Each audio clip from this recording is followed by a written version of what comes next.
Nesta análise de As 33 Estratégias de Guerra, de Robert Greene, o papo não é sobre exércitos ou canhões, não. O foco aqui é a batalha mais importante de todas, aquela que acontece dentro da nossa própria mente. Pra gente começar, imagina essa cena. 10.000 mercenários gregos liderados por Xenofonte, completamente perdidos em território inimigo, a milhares de quilômetros de casa. Pra piorar, os líderes deles foram traídos e executados. O desespero era total. Só que Xenofonte percebeu uma coisa, algo muito profundo. O inimigo de verdade não era o exército persa que cercava eles. Era o caos, o medo e a confusão dentro da própria tropa. E é exatamente aqui que a nossa análise começa. A verdadeira estratégia, como Xenofonte mostrou na prática, é primeiro uma disciplina interna, para só depois ser uma ação externa. Para vencer qualquer guerra lá fora, primeiro a gente precisa vencer a guerra aqui dentro. Vamos lá então. O primeiro campo de batalha não é o mundo, mas sim o nosso universo particular, o nosso mundo interior.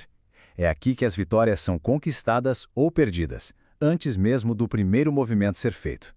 O grande filósofo da guerra Karl von Clausewitz deu um nome para isso: atrito. Sabe o que é? É aquele abismo que existe entre o plano perfeito que a gente monta na cabeça e a realidade, que é sempre confusa e imprevisível. O atrito é o problema central que todo estrategista precisa superar. A verdade é que os nossos planos raramente sobrevivem ao primeiro contato com a realidade. Certo, então como é que a gente combate esse tal de atrito? A resposta não está em criar planos ainda mais rígidos, mas sim em cultivar uma mente mais flexível. Uma mente que se adapta à realidade como ela é e não como a gente gostaria que ela fosse. A metáfora aqui é simplesmente perfeita. Uma mente estratégica é como um rio fluindo livremente, sabe? Ele contorna os obstáculos, se adapta ao terreno. O grande perigo é a estagnação. É quando ideias antigas, traumas ou até sucessos do passado viram pedras no caminho, represando o fluxo e transformando tudo num pântano mental.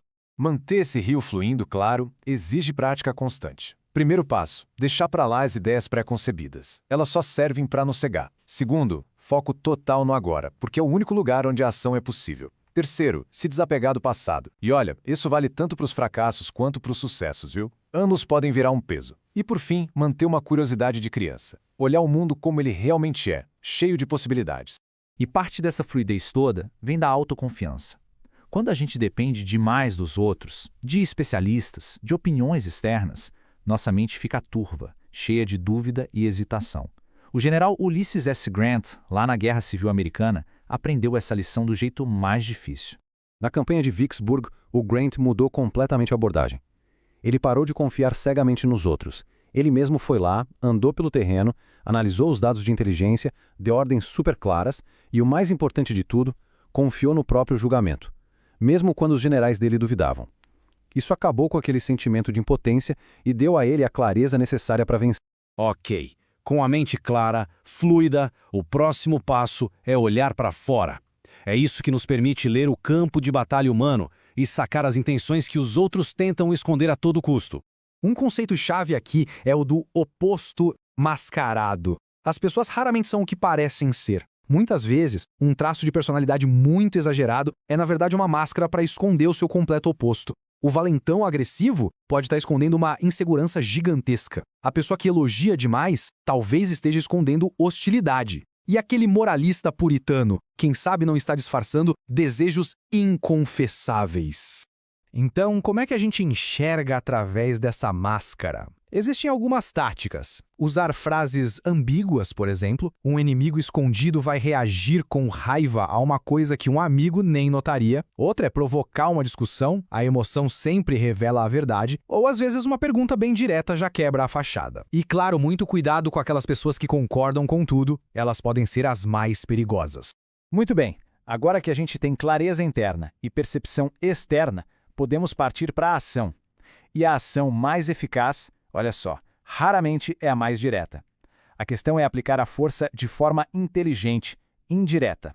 Pensa nisso como uma espécie de jiu-jitsu psicológico. Em vez de bater de frente força contra força, a gente cede, redireciona e usa o impulso do próprio oponente para derrubá-lo. É a arte de lutar sem parecer que está lutando, conservando a nossa energia enquanto o outro se esgota. Franklin D. Roosevelt era um mestre nisso. Na campanha presidencial de 1944, os oponentes dele o atacaram sem dó. E o que ele fez? Em vez de responder a cada acusação, Roosevelt ficou em silêncio. Ele deixou que eles gritassem até ficarem histéricos, parecendo irracionais. Aí, no momento perfeito, ele contra-atacou com calma e humor, usando a agressividade deles para fazê-los parecer tolos e desesperados. Outra tática de força indireta é se recusar a lutar no campo de batalha que o oponente escolheu, e, em vez disso, criar um novo. A atriz Mae West foi um gênio nisso. Quando a Mae West chegou em Hollywood, queriam que a batalha fosse sobre a idade e a aparência dela. Ela se recusou a lutar nesse terreno. Primeiro, ela mudou a briga para o roteiro, exigindo reescrever as próprias falas. Quando o estúdio negou, ela devolveu o cheque de pagamento, mudando o foco mais uma vez. De repente, o estúdio não estava mais questionando o valor dela, mas sim o valor do roteiro deles. Ela levou a batalha para um lugar onde eles estavam perdidos, e ela venceu, garantindo controle criativo total. Então, como é que todas essas peças se encaixam? A verdadeira estratégia não é só um monte de táticas, é um jeito de enxergar o mundo. O ponto central é este. A clareza interna, a tal mente que flui como um rio, permite que se veja o mundo como ele realmente é. E essa percepção, por sua vez, permite uma ação indireta e inteligente, como a de um mestre de jiu-jitsu. Uma coisa alimenta a outra, num ciclo contínuo de poder e eficácia. E como Napoleão bem nos lembra, a vitória nunca é o fim da linha. Uma mente estratégica já está pensando no próximo passo. O fim de uma batalha é só o começo da próxima. O objetivo não é apenas vencer, mas capitalizar essa vitória para garantir o sucesso lá na frente.